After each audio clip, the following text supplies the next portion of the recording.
அனைவருக்கும் வணக்கம். நான் சிங்சங் படத்துடைய இயக்குனர் மற்றும் தயாரிப்பாளர். இந்த படம் கல்வி சம்பந்தமா எடுத்திருக்கோம். இந்த படம் எடுத்ததுக்கான முக்கிய நோக்கம்னு பார்த்தீங்கன்னா, கல்வி சம்பந்தமான ஒரு விஷயம். இது இதிலிருந்து வர ப்ராஃபிட் அனைத்துமே அ தமிழ்நாட்டில இருக்கிற எல்லா பள்ளிகளுக்கும், அதாவது யாருக்காவது படிக்கிறதுக்கு கஷ்டப்படுறாங்க, காசு இல்ல, ஏதாவது நிதி உதவி தேவை அப்படின்றா, இந்த படத்துல வர ப்ராஃபிட்லேருந்து தாராளமா அவங்க பயன்பெறலாம். சரி, இந்த நல்ல விஷயத்த சரி நம்ம யார் மூலியமா நம்ம அறிவிப்பு தெரிவிக்கலாம் அப்படின்பது ரொம்ப மிகவும் மரியாதைக்குரிய நம்ம ஆர்கே சினிமாஸ் ஓடிடி தளம் ப்ளஸ் பார்த்தீங்கன்னா சிறுபட தயாரிப்பாளர் சங்க தலைவர் அன்பு சார் அவர்கள் மூலியமா சொன்னால் எங்களுக்கு எங்களுக்கும் பெருமை, எங்கள் படத்துக்கு ஒரு பெரிய நல்ல ஒரு ப்ரொமோஷன், எல்லா விஷயத்துக்காகவும் சரி சாரை ஃபஸ்ட்டு அணுகுவோம், அவர்கிட்ட வழிமுறை கேட்டோம். பரவாயில்ல, மக்களுக்கு நல்லது செய்கிறேன்னா கண்டிப்பாக அதுக்கு நான் சப்போர்ட் பண்ணுவேன் அப்படின்னு எனக்கு ஊக்கம் கொடுத்தாரு. ஒரு சில விஷயங்கள்லாம் சொன்னார், கரெக்டாக நடந்துக்கணும், இது மிகப்பெரிய விஷயம். பெரிய பெரிய நிறுவனமே இதை செய்யறதுக்கு முன் வரல. பட்டு சிறு வயதாக இருந்து நீ மக்களுக்கு கல்விக்காக செய்யணும்னு போய் எனக்கு மனப்பூர்வமான ஒரு பாராட்டு, சந்தோஷம். அதுக்காக நான் உனக்கு ஒத்துழைப்பு தரேன், கரெக்டாக நடந்துக்கு அப்படின்னு சொல்லியிருக்காரு. அவர் சொல்படி நான் கரெக்டாக நடந்துக்குவேன். நீங்களும் எல்லாரும் ஆதரவு கொடுங்க. சார் மற்றபடி எல்லாமே சார் பேசுகிறேன். வணக்கம்.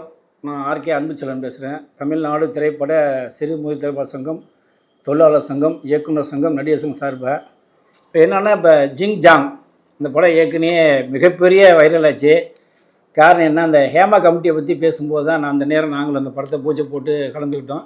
படம் நல்லபடியாக முடிஞ்சு எப்படி வடகொரியாவுடைய ஜிங்ஜாங் எப்படியோ அதேமாரி ஃபைட்டு கீட்டு எல்லாமே மிகப்பெரிய பிரகடனமாக எடுத்து எனக்கு அமைச்சிருந்தாங்க.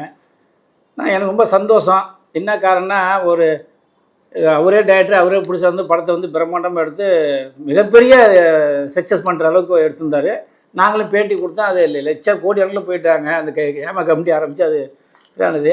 இப்போ அந்த படத்தை இப்போ டைரக்டர் நான் பார்த்து என்ன சொன்னார்னா, அண்ணா இந்த வர்ற படத்தை உள்ள லாபம் அத்தனையுமே கல்விக்காக எல்லாத்தையும் நான் கொடுக்க போகிறேன். இதில் எனக்கு ஒன்றும் இது இல்லை, ஏன்னா நம்ம எல்லாமே சாதித்து எல்லாத்தையும் பார்த்து வந்துட்டோம். அதனால் சினிமாவுக்குன்னு இதை கொடுத்துட்டா என்ன, இந்த சினிமாவில் ஒரு லாபத்தை எல்லாத்தையும் இளைஞர்கள் கல்வி மகளிர் எப்படி கொடுத்தா என்ன அப்படிங்கும்போது எனக்கு ரொம்ப சந்தோஷமாக இருந்துச்சு.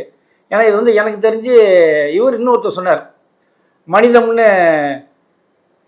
கிருஷ்ணராஜ், இப்போ அவர் கிஷோர் ஆதித்யா, அவரு தான் இதேமாரி சொன்னார். அவர் பாண்டிச்சேரியில் ஒரு ஃபங்க்ஷன் வச்சுருந்தார். அதில் நான் ஆர் உதயகுமார், பேரரசு ஆர் உதயகுமார், பாக்யராஜ் சார் எல்லாம் போய் கலந்துக்கிட்டோம். அப்போ இதே தான் அவர் சொன்னார்.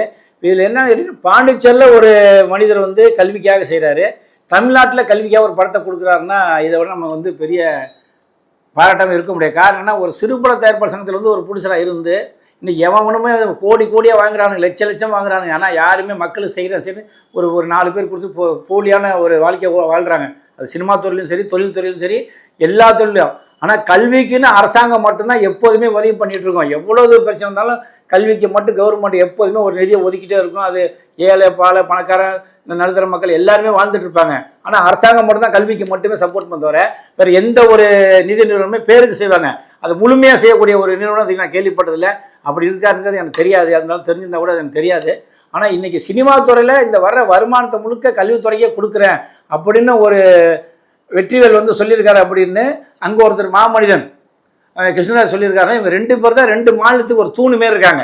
அப்படிங்கும்போது நம்ம இவங்களெல்லாம் வரவேற்கணும், இவங்க அடுத்தடுத்து படம் பண்ணணும், மக்களுக்கு சேவை செய்யணும். ஏன்னு கேட்டால், நீ ஜிங் ஜாங்னு ஒரு படத்தை எடுத்து அப்பயே ஒரு பிரபலமானார், பிரசாத்தில் வச்சு மிகப்பெரிய லெவலில் போய் அதை நான் பேட்டி கொடுத்து அது பெரிய வைரலாக போச்சு. ஹேமா கமிட்டியில் ஏன் பெண்கள் இந்தமாதிரி பாதி தொழிலுக்கும்போது அதை நான் சொல்லும்போது வேறு மாதிரி போச்சு. இப்போ அந்த படம் மிகப்பெரிய வெற்றி அடையக்கூடிய லாபத்தை முழுக்க நான் கல்விக்கு தான் கொடுப்பேன், ஏழைப்பாளைக்கு தான் கொடுப்பேன், இந்த முதியோர் ஊனமுற்ற அப்படியே பல இதுதான் செய்யும்போது இது அரசாங்கமும் இந்தமாரி சிறுபட தயாரிப்பாளர் சப்போர்ட் பண்ணும். என்ன காரணம், அவன் கோடி கோடியாக வாங்கி அவன் கணக்கு கொடுத்துட்டு யாருக்குமே செய்யாமல் அடுத்த படத்தை எடுத்து 400 கோடி 500 கோடி 1000 கோடி படத்தை எடுத்து அவரு சம்பளத்தை கொடுத்து சும்மா அரசாங்க ஊதிய கட்டாமல் ஹீரோவுக்கு இவ்வளோ ரூபா கொடுத்து அவனை ஏற்றி விட்டுருது. அவன் சவுனியான 5 கோடி 10 கோடி வாங்குவான், அவனை 100 கோடி தரவா 7 கோடி. அதுக்கப்புறம் நம்ம ஆளுக்கு போய் சம்பளத்தை குறைக்கணும், அதை குறை எப்படி குறைப்பான், நீங்கள் எதுக்கு போகிறீங்க அப்படிங்கிறத நான் சொல்லுவேன்.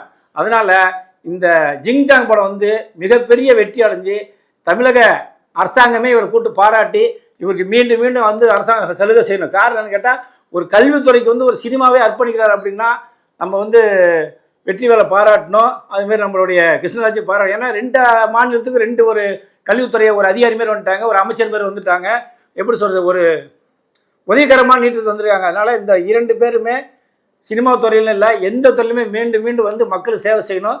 தமிழக அரசு இவங்க 2 பேருக்கு எந்த ஒரு சூழ்நிலையும் உதவி செய்யணும். ஏன்னா அரசாங்கம் மட்டும் தான் கல்விக்கு உதவி செய்யும், வேறு யாருமே செய்ய மாட்டாங்க. ஒரு படிப்பாக இருந்தாலும் சரி, ஒரு எந்த ஒரு நிகழ்ச்சியாக இருந்தாலுமே அரசாங்கம் தான் அவங்களை ஊக்குவிச்சு மேலே கொண்டு போய், விளையாட்டுத்துறை எல்லா துறையுமே அரசாங்கம் தான் செய்யும். இன்றைக்கி தனிப்பட்ட முறையில் ஒரு சினிமா துறையில் வந்து மக்களுக்கு செய்யணும்னு மொத்த வருமானத்தை கொடுக்கும்போதே நம்ம அந்த ஜிங்ஜாங் படத்தை மிகப்பெரிய வாழ்த்தி, அந்த ப்ரொடியூசர் டைரக்டர் மிகப்பெரிய வெற்றி அடைஞ்சு மக்களுக்கு செய்யணும், மீண்டும் மீண்டும் படம் எடுத்து ஏழைகளுக்கு செய்யணுங்கிறத தமிழ்நாடு திரைப்பட சிறுமுகத்தோட சார்பாக அனைவருமே எங்கள் சங்க சார்பாக அவரை வாழ்த்துவோம். அதேமாரி ஜிங்சாங்கருடைய படத்தை ஆவலுடன் மக்கள் எல்லாரும் எதிர்பார்ப்பாங்க. ஏன்னா அது வரைக்கும் ஒரு வடகொரியாவுடைய இது வரைக்கும் உலகத்தில் வந்து ஜிங்சாங்கனால எல்லாம் திரும்பி பார்க்கக்கூடிய ஒரு அதிபரோட பேரை வச்சு இன்றைக்கி படம் எடுத்து முடிச்சு இப்போ மீண்டும் விரைவில் அதை வந்து ட்ரெய்லர் விட போகிறாரு. அந்த ட்ரெய்லர்லேயே தெரிஞ்சு நம்ம எந்த அளவுக்கு ஒரு மக்கள் மத்தியில் ஒரு பெரிய பேராவார்னு. அதனால் ஜிங்சாங் ட்ரெய்லர் சீக்கிரம் விரைவில் வரும். அனைவரும் பார்த்து என்ஜாய் பண்ணி நிறையா பேருக்கு சப்போர்ட் பண்ணுங்கள்.